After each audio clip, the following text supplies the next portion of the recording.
Hi, I'm Matt with ApplianceVideo.com. Today we're going to be taking a look at the clutch on this Whirlpool direct drive washer with a built-in faucet.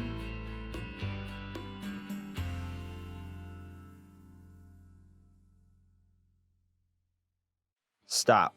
Before beginning any repair, always be sure to disconnect the power to the appliance.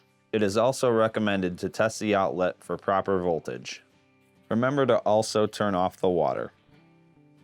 A defective clutch, also known as a shifter, could cause an F7e5 error code. There's also a bunch of other errors related to the motor and the drive system that could be thrown out if the clutch is not operating properly.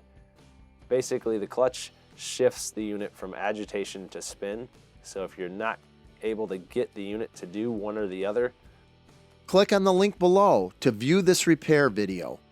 ApplianceVideo.com guides you step by step, giving you the confidence to avoid recalls and callbacks, also saving time on repairs. Whether you're up against an uncommon repair or the latest appliance on the market, our videos have been created with you in mind.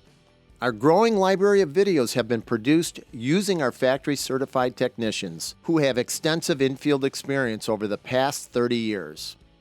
ApplianceVideo.com provides high-quality repair videos that anyone can follow, regardless of their skill level. We are here to help.